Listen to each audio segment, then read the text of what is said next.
donar-vos la benvinguda a tots i gràcies per fer l'esforç d'atendre el webinar. No sabem ben bé d'on us ha pogut arribar la informació perquè s'ha procurat fer difusió a través de la Societat Catalana de Nefrologia, de la Societat Catalana de Pediatria i també d'altres canals d'informació com el Telegram de Professionals de Siscat, etc. Si algú té alguna observació relativa als canals, que la pugui fer arribar també pel xat. Qualsevol comentari serà benvingut. I llavors la introducció per part nostra és molt breu. Jo soc Cristina Mallol i us estic parlant des del programa de malalties minoritàries a l'àrea assistencial del Servei Català de la Salut, amb les meves dues companyes, la Rita Reig i l'Ariadna Tigri. La Rita us farà una breu introducció del concepte de les xocs renals i només esmentar breument que això s'emmarca en un pla molt transversal de millora de l'abordatge assistencial dels pacients amb malaltia minoritària, des d'un concepte al màxim d'integrador i multidisciplinari possible, que esperem que hagueu sentit amb anterioritat i que, si no, que avui sigui una bona oportunitat per veure quines iniciatives hi ha i quin benefici pot tenir pels pacients i pels professionals la informació que us compartirem. Ja no m'enrotllo més, li passo la paraula a la Rita. Bona tarda. Doncs, com us deia la Cristina, començaré jo a compartir-vos una petita introducció sobre el model d'atenció a les malalties minoritàries del Departament de Salut i del CatSalut, i després passaré la paraula a les persones importants avui, que són les persones que coordinen la XUEC en malalties minoritàries renals, perquè us facin la presentació de la XUEC i també com realitzen el seguiment compartit dels pacients. I tenim reservat un espai al final del webinar per preguntes, comentaris, on està oberta la participació de tothom.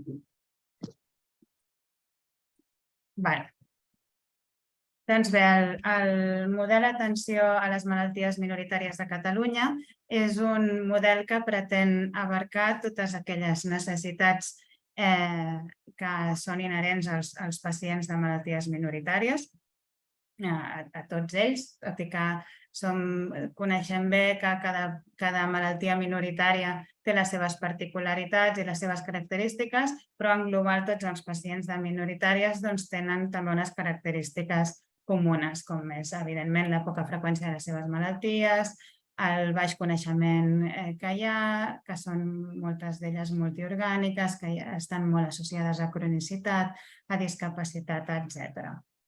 Doncs bé, tenint en compte totes aquestes necessitats i també que al final, encara que les minoritàries, com el seu nom indica, corresponen a pocs casos per cadascuna de les malalties, en global representen un gruix important de persones. Per exemple, a Catalunya s'estima que són unes 300.000 persones afectades per alguna malaltia minoritària. Tenint en compte tot això i mitjançant unes comissions assessores en malalties minoritàries, que són amb les que contem, que són unes comissions interdepartamentals on hi ha participació de pacients, on també hi ha participació on tenim referents de societats científiques, tenim també participació del Departament de Salut, del Departament de Drets Socials. Com veieu, és un abordatge molt multidisciplinari. Doncs es crea aquest model d'atenció a les malalties minoritàries de Catalunya. Així, a grans trets, el que pretén aquest model és millorar la qualitat de l'assistència dels pacients de malalties minoritàries i també que hi hagi un accés equitatiu, que hi hagi una equitat d'accés d'aquests pacients a l'atenció especialitzada que necessiten. L'altre pilar d'aquest model és millorar el coneixement d'aquestes malalties, que no es quedi només en persones o en equips que tenen un alt coneixement d'aquestes malalties, sinó que aquest coneixement es traslladi a totes aquelles persones que participen de l'atenció d'aquests pacients.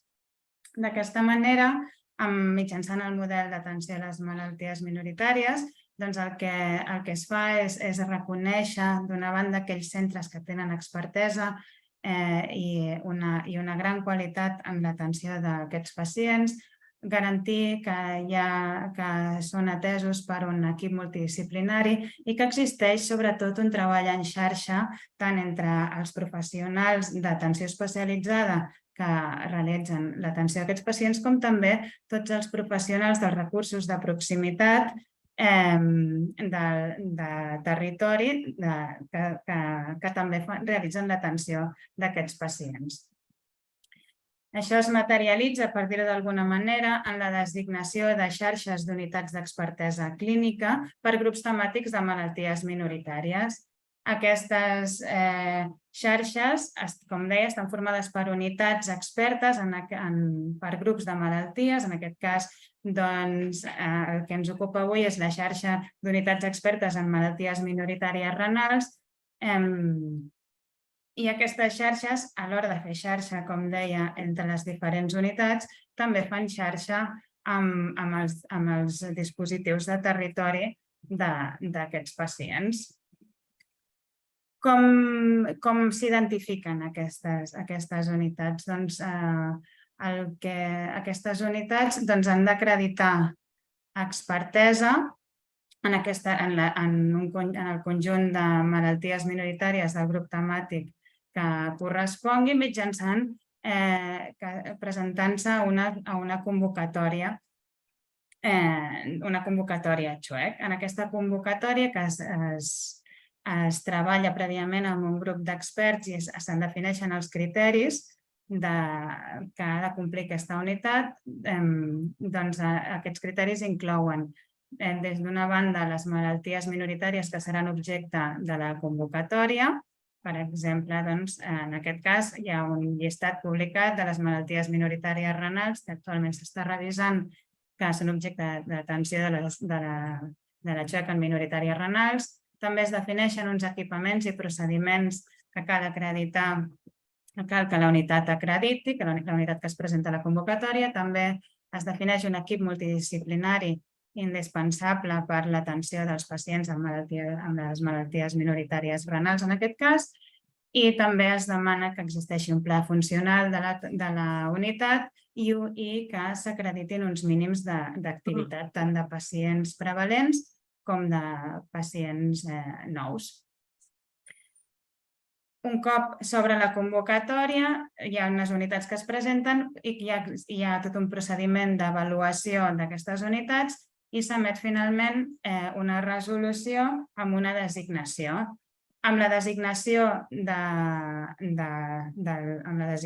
les unitats es crea una nova XUEC, una nova xarxa d'unitats expertes, i aquestes unitats adquireixen uns compromisos que han de complir com a xarxa.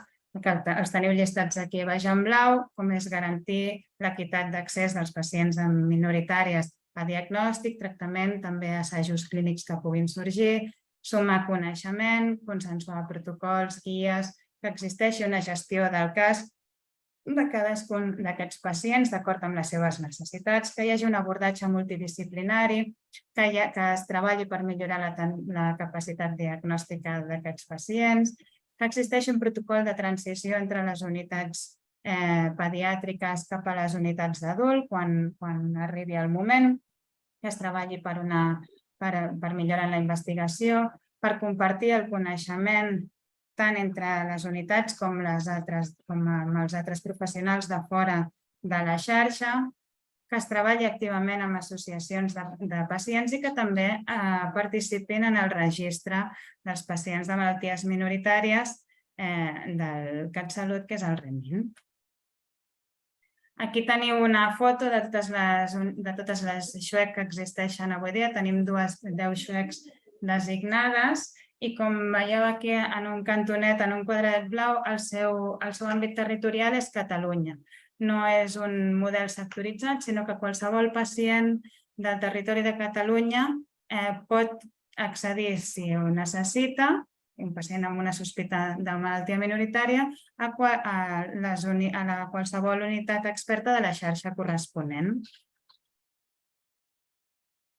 Pel que fa a la XUEC de renals, la convocatòria que es va fer ara ja fa uns anys i amb la resolució del 2019 es van designar unes unitats i aquí veieu un resum de la resolució on podeu veure cadascun dels centres que té una unitat acreditada per minoritàries renals d'acord amb si es tracta de l'àmbit pediàtric o de l'àmbit adult i també d'acord amb les 9 àrees de malalties que es van definir per la convocatòria. Aleshores veieu que per pediatria hi ha Sant Joan de Déu, la unitat de Vall d'Hebron i la unitat de la Puigverd i per adult hi ha la unitat de la Puigverd, la unitat de Vall d'Hebron i la unitat de l'Hospital Clínic. Doncs bé, aquí podeu veure un resum de tot el que engloba el model d'atenció a les minoritàries de Catalunya. D'una banda, a la vostra esquerra, el que és la designació de noves unitats expertes en grups temàtics que han de treballar això per fer treball en xarxa, per realitzar el diagnòstic i assessorament genètic de les malalties, etc., per fer vincle amb altres equips europeus, espanyols, per fer que viatgi aquest coneixement i millori el coneixement de les malalties minoritàries, però també és molt important que aquest coneixement viatgi cap a tots els professionals implicats en l'atenció d'aquests pacients, professionals de dispositius de proximitat, d'atenció especialitzada de proximitat, d'atenció primària, que estan en el dia a dia d'aquests pacients i que han de poder contactar sempre que sigui necessari amb aquestes unitats expertes amb qui poden compartir l'atenció d'aquest pacient.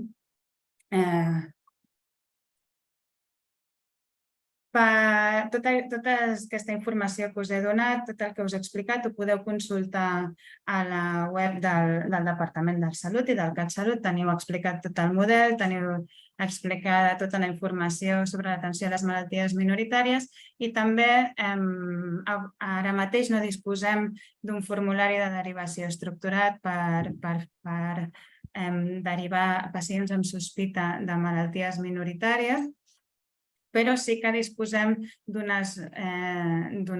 directori de contacte amb aquestes unitats perquè pugueu adreçar les consultes en cas de trobar-nos amb un pacient amb sospita minoritària renal o un pacient amb una minoritària renal diagnosticada i que cal fer aquest seguiment compartit amb la unitat experta per poder fer un pla de seguiment compartit, per poder fer un seguiment compartit del tractament i tot el que requereixi. En aquest directori també hi podeu trobar uns criteris de consulta que s'han definit per orientar una mica els motius de consulta o els motius de possible sospita d'una malaltia minoritària renal i també per totes les altres XUEC designades i que ho trobareu fàcilment si ho busqueu a Google i si no sempre ens podeu escriure a l'adreça que heu vist al principi malalties.minoritàries@catsalut.cat per qualsevol informació que vulgueu que us enviem. I bé, fins aquí la meva presentació. Deixo de compartir pantalla i passo la paraula als professionals de la xarxa. Roser, si vols, o no sé qui ha de parlar. Bé, com que has posat un ordre, si vols el seguim. Doncs moltes gràcies també a tots per ser aquí i gràcies a la Rita, a la Cristina, a tots per la feina que fan. Ara ens presentarem als diferents hospitals o representants dels hospitals que ha anomenat la Rita dins de la XUEC renal. Nosaltres som a Fundació Puigverd amb unitat de Sant Pau, amb Hospital de Sant Pau. Això és perquè, com sabeu, Puigverd és nefro-uro, andro, reproducció, però les altres especialitats són Sant Pau. Per tant, els equips multidisciplinaris que tenim són mixtes Puigverd-Sant Pau. Nosaltres, com alguns de vosaltres potser sabeu, fa molts anys que ens dediquem a les malalties renals hereditàries, la qual cosa crec que tenim força expertesa i molt volum de pacients. També tenim el diagnòstic genètic, que fa també molts i molts anys que està posat a punt, i això ho lliguem també amb l'assessorament genètic. Hi ha centres que deriven el pacient, sobretot pel tema aquest d'assessorament genètic, i perquè d'aquí es deriva de vegades la reproducció assistida amb selecció d'embrions, que és una tècnica que també es fa en aquest centre. Llavors, dir-vos que els equips multidisciplinars i la gestora de casos fa molts anys que estan operatius, que és unes tasques que són imprescindibles per l'atenció a aquests pacients i és una cosa que es pot oferir des dels centres experts, no?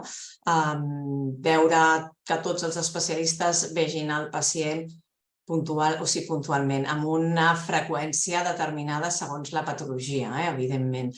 Nosaltres contem que el seguiment ha de ser a prop d'on viu el pacient, no nosaltres, vull dir, és el sistema, el programa, no nosaltres particularment, el programa és el que defensa, que segueix el seu seguiment a prop d'on viu, al territori, però nosaltres com a centre expert podem proveir coses que potser no són tan assequibles com el consell genètic, diagnòstic, la possibilitat de selecció d'embrions, l'equip multidisciplinar, certes proves diagnòstiques o de seguiment que potser són més difícils en el territori.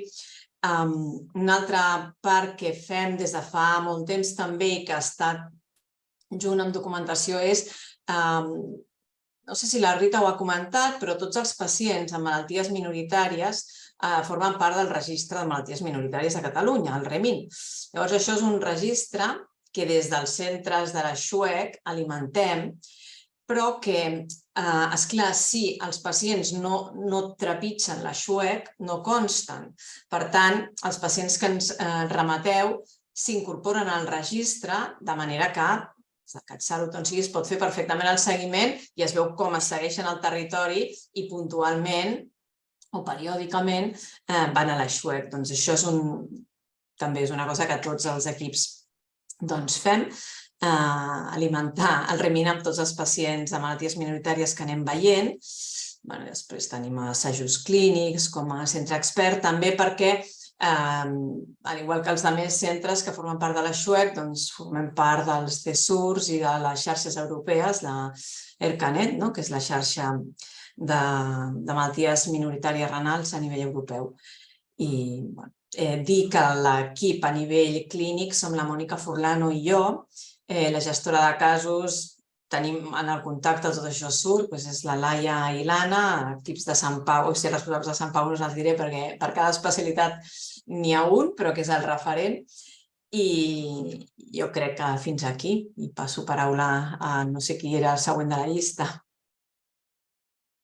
I després, si teniu qualsevol dubte, encantada de contestar. Doncs, bona tarda a tothom.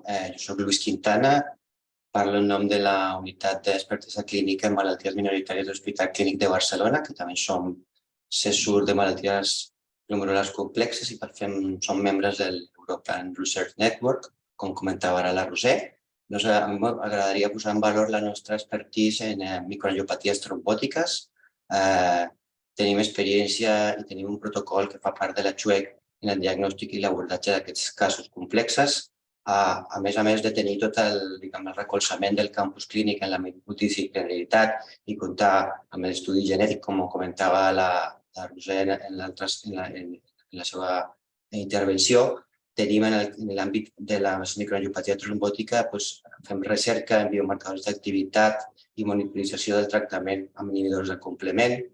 Tenim també una unitat experta en recanvis plasmàtics i immunoabsorció. Fem formació presencial i online en aquest àmbit. Tenim assajos clínics i, a més, tenim també l'oportunitat de comptar amb una infermera de pràctica avançada que es dedica a aquestes malalties minoritàries amb nosaltres. I finalment també jo crec que és important posar en valor que tenim experiència en aquestes complementopaties, però que poden ser aplicable a altres complementopaties renals rares amb afectació renal que en el futur segurament també podrien fer part de la XUEC de malalties minoritàries renals. Moltes gràcies a tots.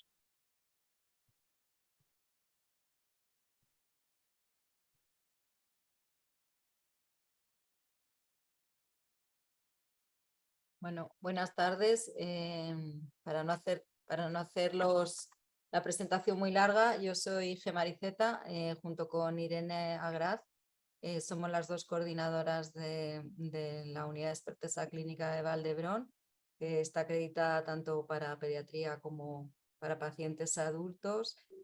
Simplemente comentar que además de las condiciones o características que han comentado tanto Luis como Roser, pues que una de las grandes de las bases de estas unidades es el volumen de pacientes, es decir, no solo que haya los recursos diagnósticos y terapéuticos y también la recerca, sino un mínimo garantizado de volumen de pacientes con estos diagnósticos de manera que se garantiza pues una experiencia en enfermedades que son complejas de atención. En resumen, con esto lo que pretendemos es que el paciente tenga un mejor pronóstico con un diagnóstico más precoz y un tratamiento más dirigido, y también de una manera estructurar el seguimiento compartido con otros centros hospitalarios. Estamos, como siempre, abiertos a colaborar y bueno, sin más deciros que la única característica que tiene nuestro centro, por añadidura, es que la transición del paciente pediátrico a la medicina del adulto pues es más sencilla porque estamos en el mismo hospital, y también esto nos permite en el día a día, ya tenemos comités mixtos de trabajo conjunto pues que nos han acercado a los dos equipos y que también nos permiten trabajar, yo creo que de una manera más integrada y mejor. Y nada, simplemente daros las gracias por la atención.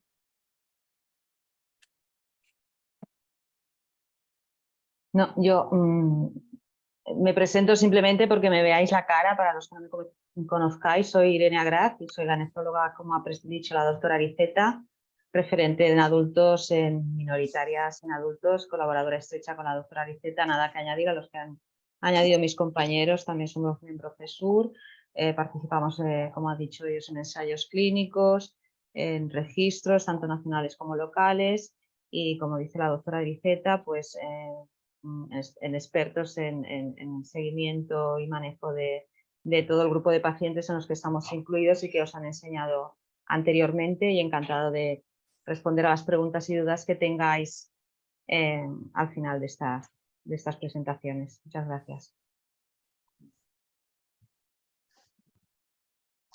Me parece que yo soy el último.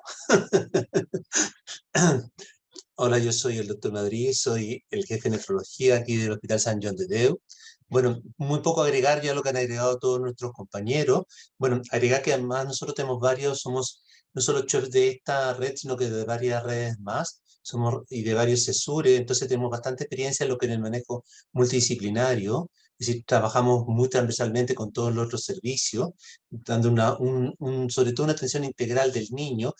Sobre todo nuestras patologías son bastante complejas que afectan más de algún órgano. Necesitamos sobre todo el respaldo de nuestros compañeros de otras especialidades que están aquí bastante desarrolladas, para optimizar sobre todo un buen diagnóstico y un buen tratamiento. Entonces, muchas veces actuamos sobre consultores de algunos otros centros menores en los cuales a veces realizamos procedimientos que no se pueden realizar en sus hospitales por la complejidad de otra cosa, y completamos los estudios básicamente. Bueno, agregar que nosotros aún tenemos como 16.000 pacientes activos en todas las enfermedades minoritarias de este hospital. Hay varias enfermedades, alrededor de 1.000 enfermedades, que son las que tenemos en el registro nuestro del hospital de enfermedades minoritarias activas de las diferentes especialidades.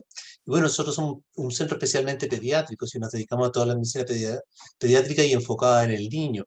La verdad que hay muy poco más que decir de los registros, las redes. Bueno, todos pertenecemos a la misma red, a los registros, las redes nacionales, internacionales, registros nacionales, internacionales, y todos los ensayos clínicos estamos en este momento bastante activos, en momentos de mucho ensayo clínico, actualmente probando nuevas medicaciones para diferentes enfermedades minoritarias.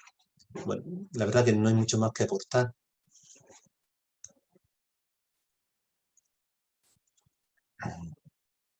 No sé quién sigue. Tal vez un comentario, Álvaro, que trabajamos en red entre el Hospital Clínic de Barcelona y el Hospital Sant Joan de Déu, los pacientes pediátricos en el Hospital Sant Joan de Déu y los adultos en Clínic. Creo que no lo he mencionado yo ni tú tampoco. Gracias.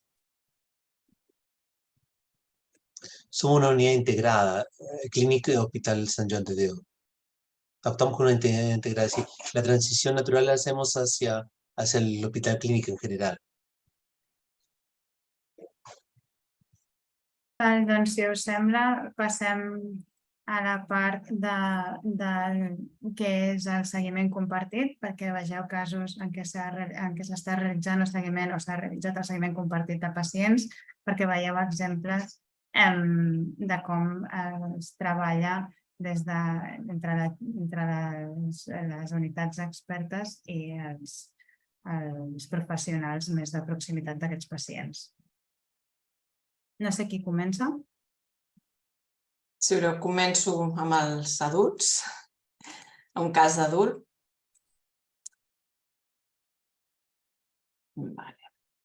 Es veu bé? Sí? Sí, veu bé.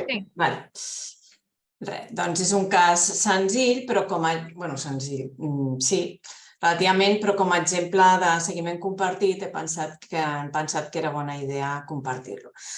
És un pacient de 42 anys que consulta per infertilitat. El veu un uròleg que ha vist pacients amb malaltia de Fabry prèviament, i llavors el pacient no estava diagnosticat, però va veure que tenia angioqueratomes genitals i ens el va passar per descartar malaltia de Fabry. Llavors, la història datava de la infància, amb dolors acres, crisi de febre, aquests angioqueratomes, tenia limfedema, anhidrosi, intolerància a la calor. Una història típica de Fabry, que el típic d'aquestes malalties havia anat d'un lloc a l'altre i no s'havia arribat a diagnosticar.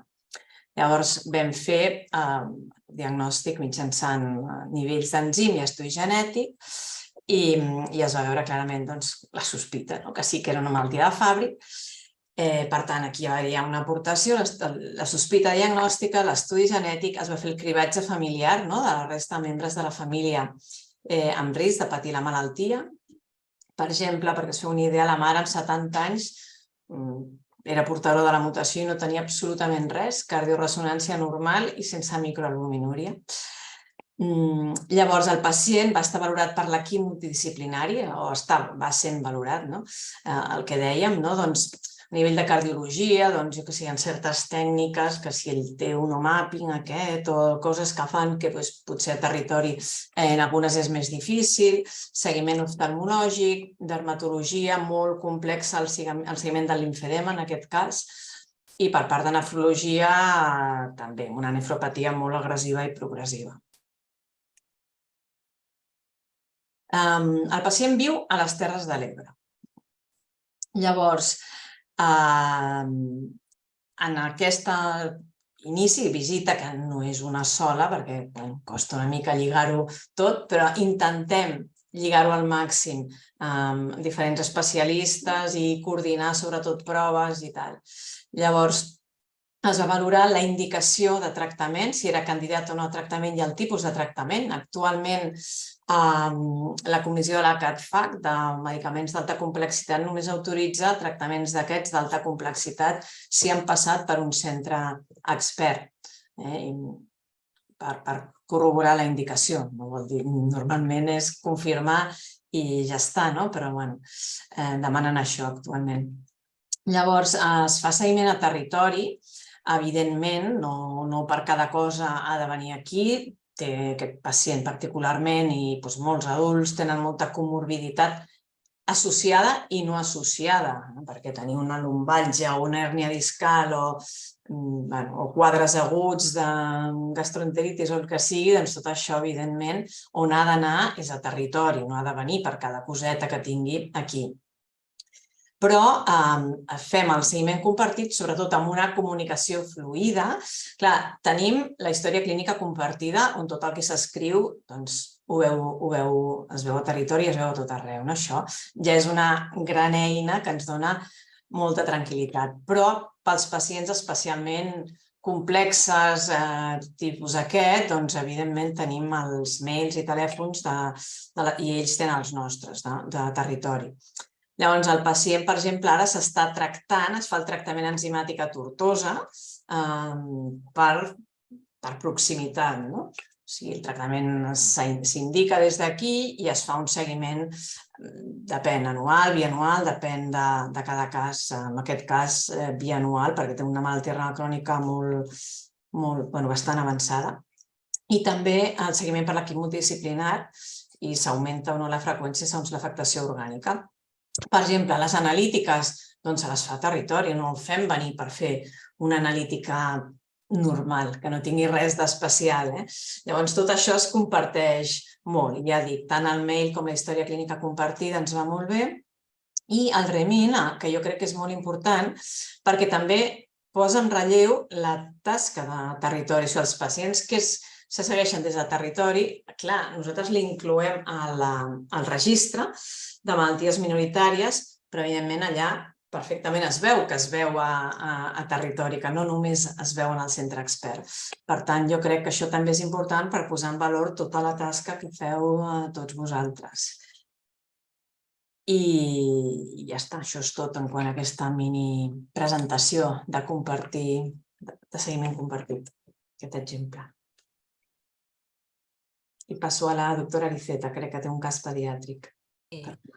Nada, sigo un poco con un caso que intentamos que sea ilustrativo de cuál es nuestra actividad y que nos distingue un poco de lo que es la actividad con... Perdonad, ¿eh?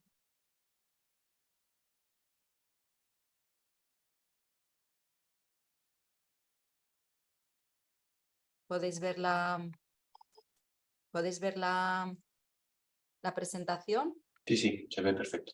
Bueno, pues este es un paciente pediátrico que tiene un síndrome de Fanconi renal, que ya se diagnosticó en el hospital que lo atendió, la nefróloga pediátrica, y lo más característico, aparte de la severidad, es que tenía una enfermedad ósea realmente muy severa. Tenía 11 años, está remitido por un nefrólogo infantil. Deciros pues que yo creo que tanto en el Hospital Sant Joan de Déu como nosotros, pues sí que el flujo de pacientes pediátricos a los especialistas pues es algo del día a día, y que como los niños muchas veces la patología crónica es una patología minoritaria, pues es una forma de trabajar que ya está muy instaurada. El diagnóstico ya se había realizado, pero era un reto tanto, no solo el diagnóstico, porque era un niño que venía con un cuadro muy evolucionado, es un niño que viene de otro país. También era muy complejo el tratamiento y había pues distintas sospechas, todas de enfermedades minoritarias, bien de cistinosis o de una enfermedad metabólica o genética. Aunque no seáis nefrólogos infantiles, pues imaginaos un niño de 11 años que pesaba 13 kilos. O sea, era llamativo, un gran retraso de peso, una talla bajísima, era un niño deshidratado y desnutrido por el propio síndrome de Fanconi, y venía con unas deformidades esqueléticas pues muy llamativas, un raquitismo muy severo, tenía además fracturas de húmeros, fracturas de fémurs, un raquitismo, bueno, unas algias que no se lo podían ni tocar.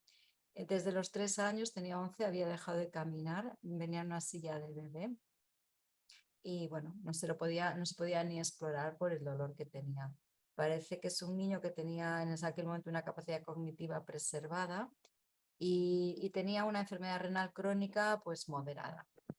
Cuando nos llega a nosotros a nefrología, pues ponemos en marcha lo que es un desafío como este paciente, desde el punto de vista tanto de diagnóstico como terapéutico. Diagnóstico, pues laboratorio, un laboratorio muy especializado, además en patología también metabólica, radiólogos pediátricos que están acostumbrados a patología ósea, servicio de genética.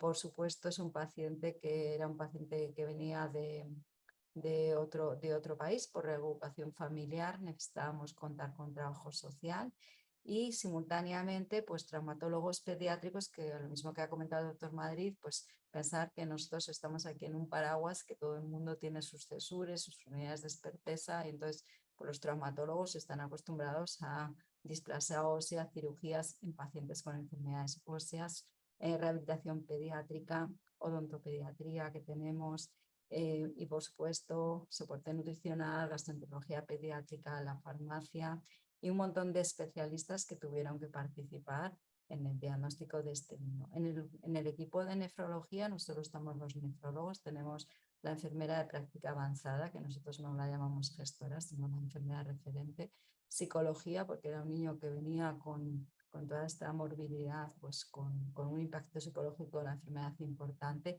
y además en el caso del niño pues también el contacto también con el pediatra de atención primaria, no solo con el nefrólogo del hospital, y también con el medio escolar.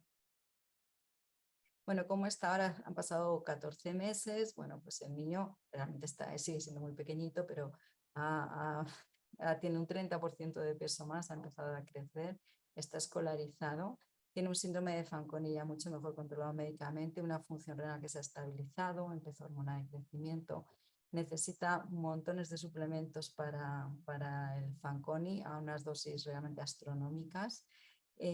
Con lo cual farmacia pues ha participado y participa mucho en su cuidado, en la formulación específica galénica que utilizamos para estos pacientes. Y bueno, lo que es importante es que sabemos ahora porque tiene un síndrome de Fanconi, tiene una enfermedad ultra rara, es un gen que hasta hace muy recientemente no sabíamos casi que se expresaba en el túbulo proximal, produce síndrome de Fanconi que puede ser dominante. Y no solo, con lo cual tenemos el diagnóstico encauzado. Aspectos que son muy importantes en este paciente, en la familia: apoyo social, salud mental y todo lo que es el aspecto de rehabilitación pediátrica. Y es un niño que se pone de pie, está ya caminando, hemos conseguido una silla adaptada y está pendiente de cirugía ortopédica. Yo creo que va a haber un gran avance en su calidad de vida. La intervención en el centro escolar, que nos ayuden a compartir las medicaciones que toma muchas dosis a lo largo del día, y también, bueno, pues siempre una coordinación pues con el pediatra y también con el profesional emisor, o sea, nosotros no solo con la historia compartida, que es muy importante, sino que tenemos una constante participación pues con la persona, con el profesional que nos envía al paciente y está al tanto. ¿Cuál es el beneficio de este paciente de estar en una web? Primero, que conseguimos un diagnóstico preciso de una entidad ultra rara y difícil de identificar. Esto es por el potencial diagnóstico y por la experiencia, porque os diré que bueno, en esta situación de fallo renal, pues muchas de las pruebas no son concluyentes y hay que contar con la expertise de muchos profesionales para interpretarlas. El manejo multidisciplinar, el modelo centrado en el paciente, integrar la familia, el trabajo social, el centro de salud y el centro escolar, porque es un modelo más eficaz, que tiene un rendimiento temporal, los pacientes consiguen un diagnóstico antes.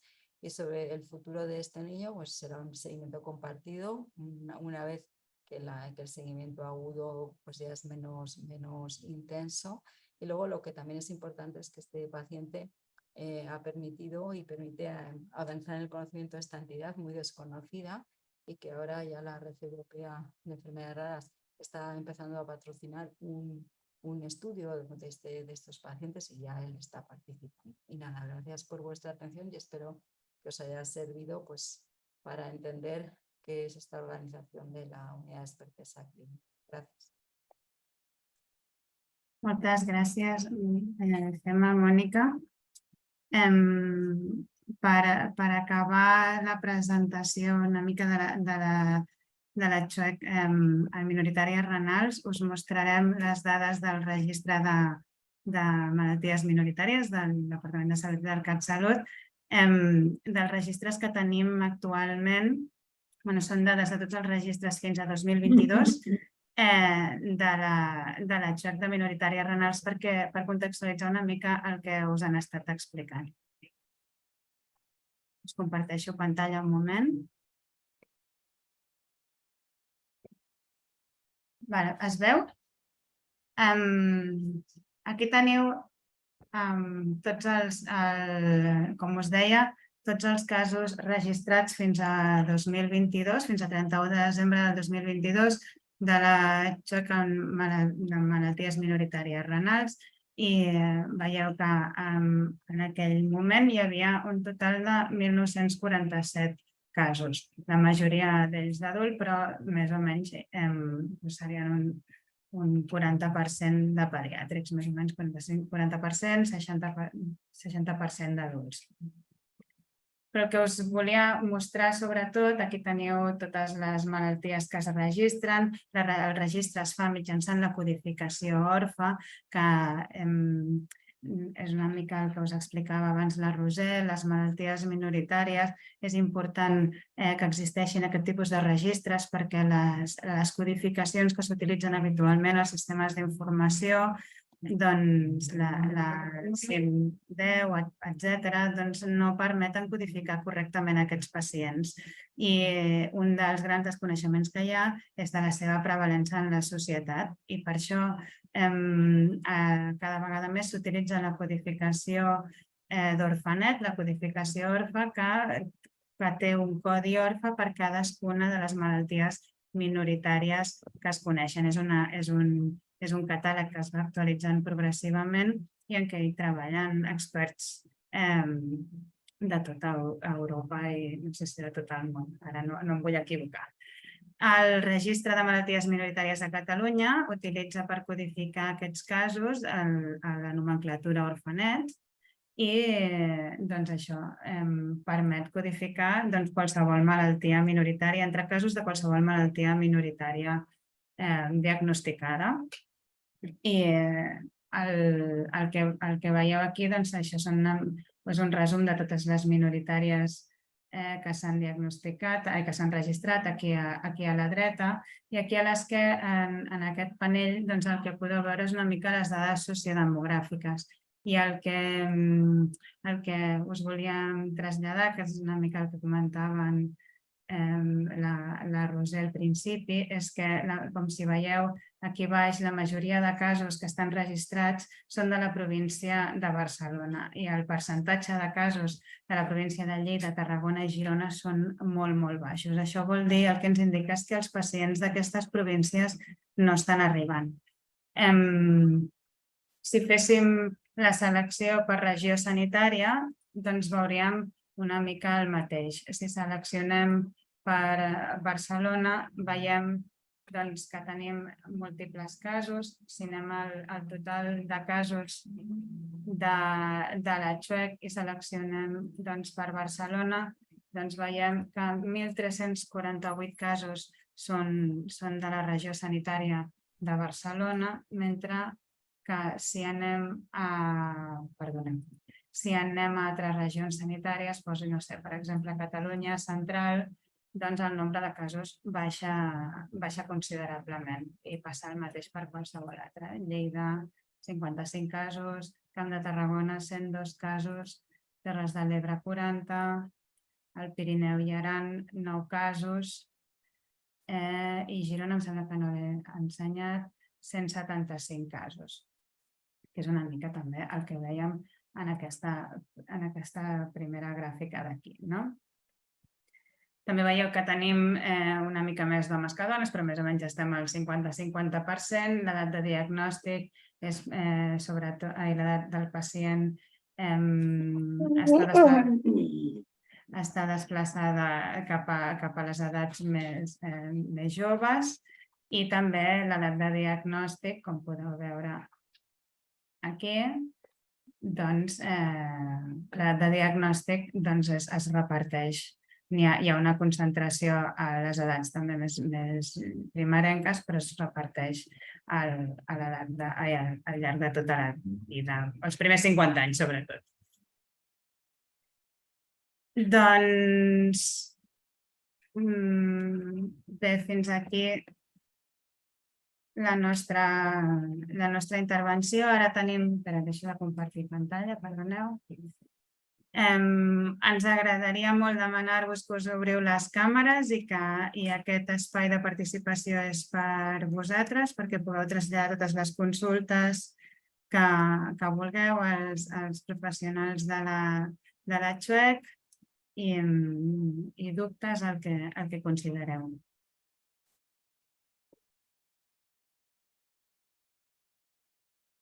Tenim algú? Podeu fer-ho pel xat també.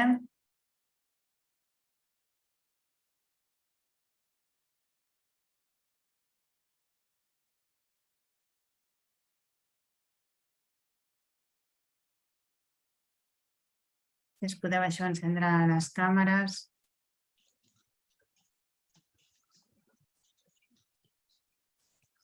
Més que res per no tenir la sensació d'estar parlant a uns noms així.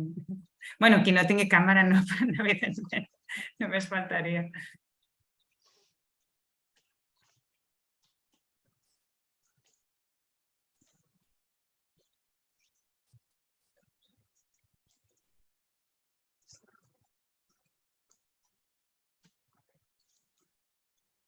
Bueno, mentrestant algú s'anima, que espero que de veritat algú s'animi a traslladar algun comentari, només recalcar que ha sigut intens, no?, l'esforç d'acreditació a diversos nivells, no?, a Catalunya, Espanya i Europa, i que realment és un esforç de valor afegit, no?, poder fer que hi hagi tant dades més rellevants d'incidència i prevalença a tots els pacients a Catalunya, com que aquest model es tracta de posar-se a la situació del pacient, no? I és un exercici d'honestedat i de transparència. És molt difícil que qualsevol professional en el seu entorn pugui oferir tot el coneixement i totes les possibilitats que poden traslladar-se al pacient i a la família, i el fet de disposar d'aquests canals i d'aquestes unitats que sí estan perseguint uns objectius i que el CatSalut aposta per això. Hi ha una instrucció d'ordenació que dictamina això, no?, aquesta necessitat de seguiment compartit. Doncs cal fer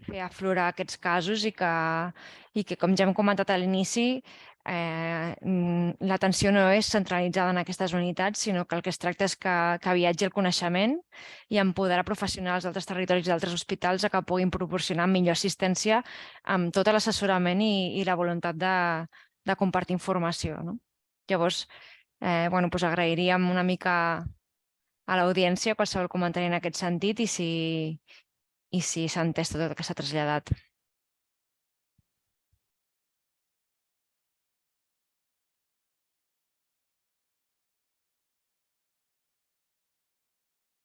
Faig d'audiència un moment, faig una pregunta que se m'ha acudit que podríem fer. Exactament què haig de fer per derivar un pacient si soc de territori?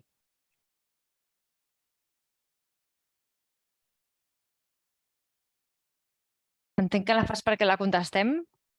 Sí, perquè la contesteu des del CatSalut, clar, sí. Sí, com si fos de territori us preguntaria això. Ara mateix, com hem explicat abans, no disposem d'un formulari de derivació funcional, tot i que ja estem treballant en un, que esperem tenir properament. I ara mateix la manera seria contactar amb la unitat d'expertesa que es consideri, d'acord amb els criteris que compleixi aquell pacient, amb la sospita que tingui, i aleshores es pot contactar amb aquesta unitat, per exemple, a través d'aquestes bústies que hi ha publicades, que us ho ensenyo en un moment. Si aneu... Mentre la Rita ho localitza, ara mateix pot ser que ja existeixi una via habitual de contacte amb aquest centre, és a dir, que si hi ha una sospita d'un pacient o bé ja diagnosticat o bé amb sospita de diagnòstic de malaltia minoritària renal, el que diu el model i el que obliga la instrucció és a fer aquesta consultoria amb un hospital membre de la XUEC. És a dir, que això es pot facilitar quan ja hi hagi una interlocució o una dinàmica de col·laboració amb aquell altre hospital, del que us han presentat avui els companys, ja sigui la unitat de l'Hospital Clínic, la del Vall d'Hebron, la integrada entre Sant Pau i Puigverd. Evidentment, si hi ha un diagnòstic específic per àrea, podeu anar a consultar, perquè hi ha àrees de tot el global de malalties minoritàries renals, hi ha àrees que s'han arribat a definir com a expertesa en una unitat o una altra, però el que s'ha de proporcionar és un contacte amb la xarxa. Llavors, pot ser que ja existeixi una via habitual de derivació en aquest centre, llavors aquest circuit ja seria plenament vàlid, però en cas que no sigui la via de referència territorial habitual, ara mateix s'ha posat a l'abast, ha estat publicat a les pàgines del CatSalut un directori i un mapa de contacte amb coordenades de Google si convé i una bústia on podeu anar a consultar com fer arribar aquesta consulta a una unitat experta. Llavors, en paral·lel, a més, via sistemes interoperables, és a dir, no sé si coneixeu, però a part de l'historial electrònic de salut, hi ha un integrador de serveis, l'IS3, hi haurà un formulari que faciliti tot això, que es posi, tinc un pacient 5 anys o 30 o 40 anys amb una sospita i que automàticament ja et facilitarà fer la derivació en una unitat. Però això és un tema que està a la taula de sistemes d'informació i que en aquest moment present no hi és, s'està desenvolupant. Però en substitució d'això hi ha aquest directori on les UECs que avui teniu aquí connectades han posat a l'abast aquest circuit intern per fer que els pacients puguin consultar-se amb una unitat. Sí, perquè veieu lo fàcil que és arribar-hi, us ho poso des dels inicis, posant Chuec a Google, doncs el primer que surt són les xarxes d'unitats d'expertesa i aquí, si ara no entrarà, doncs teniu tota la informació sobre les Chuec. Aquí trobem una pestanya on posa com contactar amb les Chuec. També teniu els grups de malalties minoritàries, els grups temàtics de malalties minoritàries designades, les convocatòries de designació, on podeu trobar tota la informació de cadascuna de les convocatòries, els procediments, etc. Però anem a lo que anàvem, que és això, com contactem amb la Chuec de minoritàries renals si vull fer una derivació.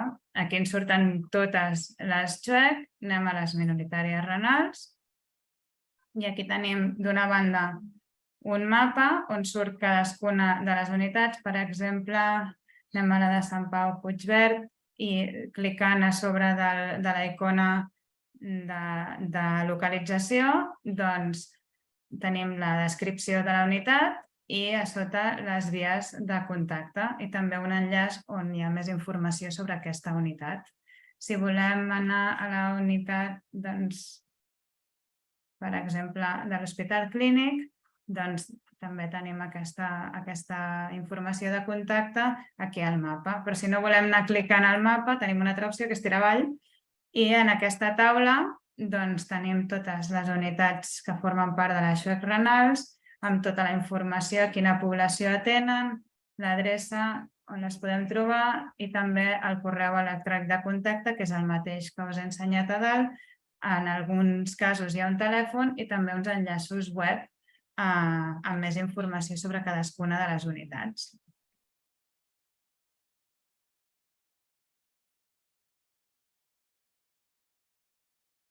Un comentari sobre una pregunta que hi ha al xat, que parlen de diagnòstic genètic. De fet, ja està en marxa una instrucció del CatSalut sobre diagnòstic genètic. Crec que ja n'hi ha una de càncer, però una sobre malalties minoritàries. Crec que no és objectiu de la Chuec específicament el diagnòstic genètic, el que passa que com a centres experts doncs el fem, però vaja, crec que és una altra instrucció que no és exactament el que estem parlant, però així la pregunta que fa, la resposta per qualsevol centre aplica, que és quan dius, si es mira un grup de malalties, actualment les tècniques que s'utilitzen miren totes les malalties en general. Però vaja, ja dic, no és que sigui l'objecte d'això ara, sinó que és una instrucció en marxa que no sé quan acabarà d'implementar-se. Sí, amb la línia que ha comentat la Roser, també hi ha una dinàmica estatal que s'està ordenant la cartera de serveis en genètica i que això actualitzarà uns circuits formals, però que en aquest cas ja tenim acreditades unitats que tenen experiència tant en el diagnòstic com en l'assessorament i que rarament canviarà això en una ordenació de la cartera, almenys en aquelles unitats que ja estan acreditades. Pregunten també per formació. La formació l'hem vehiculitzada d'una manera pràctica, perquè ja dins de la Societat Catalana de Nefrologia hi ha el grup de malalties renals hereditàries i considerem que no cal reinventar molt quan ja tenim una cosa que funciona i de moment les accions que hem fet han estat en aquest marc. De totes maneres, en aquest mateix directori, com us deia, teniu uns criteris que també us ensenyo, si voleu, ja que ha sortit aquesta pregunta. No la trobo ara. Vull compartir pantalla. En aquest mateix directori us he ensenyat abans que hi podeu accedir buscant Chuec a Google. Teniu Aquí, a part de com contactar amb les XUEC, hi ha uns criteris de consulta i derivació també definits per cadascuna de les XUEC designades. Aquí teniu una explicació de per què se poden servir aquests criteris i si aneu a les malalties minoritàries renals podeu consultar tota la informació sobre la xarxa, aquí en aquesta part d'aquí, molt resumit quines són les seves funcions, quines són les àrees per les que s'ha designat i aquí teniu criteris de consulta i derivació des d'atenció primària per orientar una mica, com dèiem, aquesta consulta a les unitats, que com deia la Cristina, doncs no cal que sapigueu exactament a quina unitat hauríeu d'adreçar la vostra consulta, això si ja es podria, si consulteu per una unitat que considera que hauria de ser el que has portat per una altra, doncs això es pot solucionar posteriorment, però l'important és que aquest pacient, davant d'una sospita, pugui tenir aquest accés a aquesta consulta des dels professionals de territori. Com us deia, aquí teniu els criteris de consulta d'atenció primària, també hi ha uns criteris de consulta definits per atenció hospitalària i uns criteris més generals que estan publicats i estan disponibles per tothom.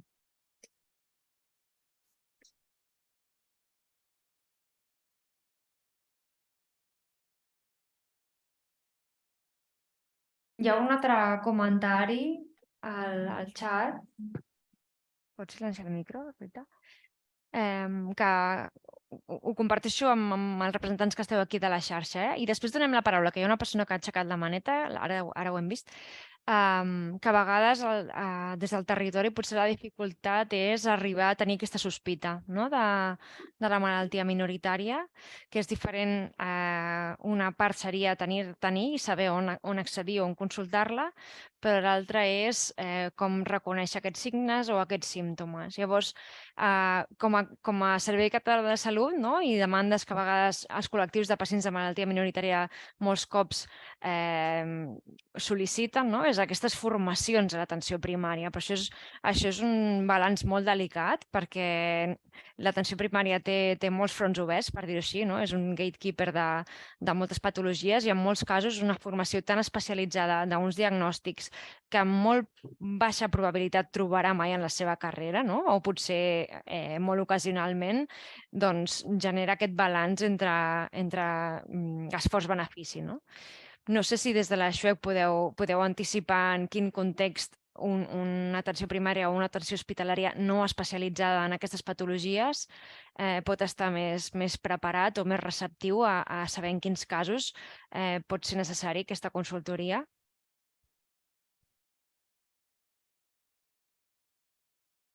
Jo crec que la nostra experiència és que realment, com bé dius, en aquest tipus de patologia és molt important la relació estreta amb el territori, cas a cas. Moltes vegades hi ha gent que s'incorpora o aprèn en un cas concret. Jo crec que és important utilitzar les eines que hem comentat que viatges el coneixement, no viatja el pacient. Moltes vegades venen de la patologia, patologies més greus que normalment arriben a l'hospital d'alta complexitat, sí o sí, però jo crec que és important tenir en compte que ens hem de comunicar més i hem de comentar els casos perquè aquesta és una forma de fer docència. Moltes vegades, en casos concrets, la nostra experiència, per exemple, al clínic, és que aprenem nosaltres, aprenem tothom. I a més és molt important en aquestes patologies tindre clar el concepte que són patologies rares, però moltes vegades el concepte fisiopatològic pot ser aplicable a d'altres patologies. Aquest és el motiu de la importància de fer un registre, de seguir aquests malalts, perquè a vegades no solament és una solució per la mateixa malaltia en concret, sinó per altres malalties. I això és una de les coses més importants de treballar en xarxa. I ja no dic més que el meu company, doctor Blasco, volia fer algun comentari. Sí, simplement un comentari. Jo soc Miquel Blasco, pels que no em coneixeu, som membre també de la XUEC de malalties minoritàries de l'adult, amb el doctor Quintana. Jo simplement fer-vos el comentari que soc molt fan de la XUEC i, per tant, iniciatives com aquestes que les donin a conèixer crec que són molt importants, que es vagin repetint en diferents formats, perquè cada cop sigui més fàcil que els companys ens puguin contactar directament i fer ús de les bondats que han comentat tots els companys que poden tindre aquestes unitats. I després un comentari més cap a CatSalut de la sensació de pertànyer a aquestes unitats, no? I tinc la mateixa sensació a l'hora de pertànyer als CSURs. Crec que són unitats molt importants, que són estratègiques, que les hem d'impulsar, però que li hem de dotar de recursos. I aquesta és la sensació que tinc, que nosaltres fem un esforç molt gran per acreditar-nos, per omplir els registres, però ho fem tot dins de la nostra feina assistencial de recerca i docent. I faltaria que aquestes suecs, a més, anessin acompanyades de recursos, no? Potser de documentaristes que ens subissin amb el registre, aquesta figura de la gestora de casos sí que l'hem pogut aconseguir a través del CSUR, però vull dir que és necessari que, a més, vagin acompanyades de recursos perquè cada cop puguem donar millor resposta a més companys i fer aquest seguiment compartit que crec que és fonamental en aquestes malalties minoritàries. Res més, moltes gràcies. Aprofito aquest comentari del doctor Blasco per fer coneixedors també a l'audiència, que hi ha un grup de treball de les gerències dels hospitals, la majoria dels hospitals del Siscat que tenen un pes o que han volgut participar en el treball de la planificació de l'assistència als pacients de malaltia minoritària i que és a través d'aquest grup de treball i la direcció de l'àrea assistencial del Servei Català de la Salut que es tracten aquests temes i que es comparteixen les iniciatives, tant les àrees de millora com els recursos que es comparteixen i que hi ha hagut una trajectòria progressiva en aquest sentit i que esperem que continuï millorant en els propers mesos i anys.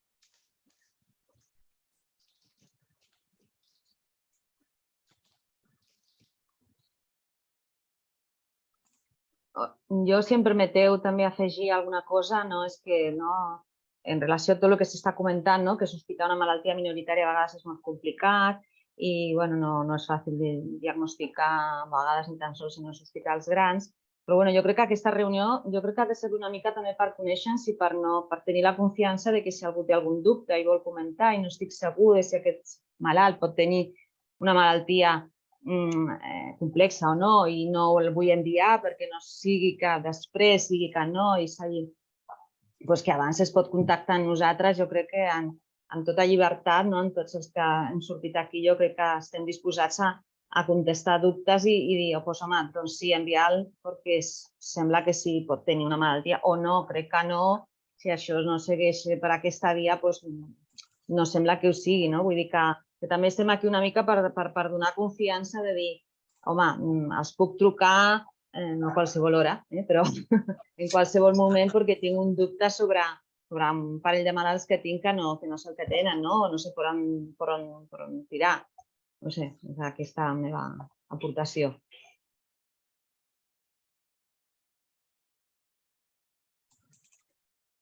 I coincideixo també una mica en el comentari que feia també Lluís, que estem compartint amb vosaltres tota una aposta de model i com es concreta en aquest cas amb la XUEC de malalties minoritàries renals, però al cap i a la fi parlem d'experiències molt personals i que hi ha molts possibles interlocutors a l'atenció primària, a l'atenció hospitalària, a la XUEC, però quan realment et trobes amb la gestió de seguir de forma compartida un pacient, doncs al final tots som humans, i és una relació de confiança on un cop ja existeix aquesta dinàmica de comunicació, tots els pacients tractats en aquesta xarxa es coneixen per noms i cognoms, estem parlant de malalties minoritàries amb situacions molt concretes i molt específiques.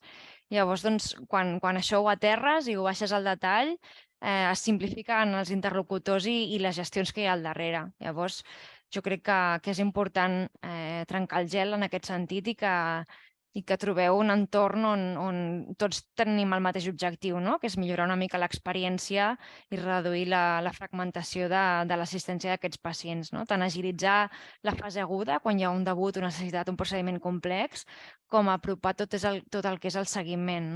Us hem ensenyat les dades del registre il·lustrant una mica la mancança de representativitat de pacients més allunyats de la regió sanitària de Barcelona, però també és el contrari. També hi haurà pacients que estan més centralitzats en aquestes unitats que han perdut aquesta proximitat i els recursos més de territori que per desconeixement o per no haver tingut el circuit adequat o per la circumstància que sigui, aquí ningú està buscant cap culpable, però estan deslligats de la seva atenció primària i de tot el que és la comunitat que és com el sistema organitza molts dels recursos, com és la rehabilitació i com molts altres elements de l'assistència.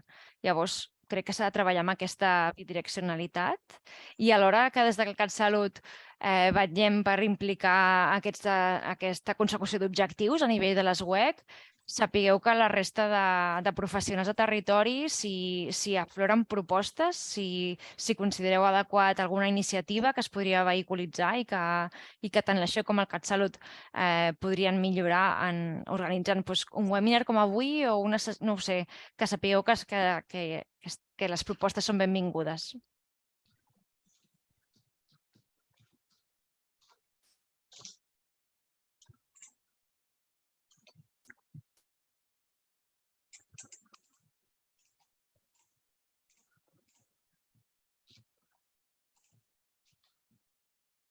Bé, doncs moltes gràcies a tots. Gràcies pels bons comentaris al xat també. I res, ho deixem aquí i sabeu que podeu contactar amb els professionals de la xarxa, amb nosaltres quan ho necessiteu. I doncs, fins una altra, en tot cas. Bona tarda. Gràcies, bona tarda. Adéu. Gràcies, bona tarda. Adéu, bona tarda.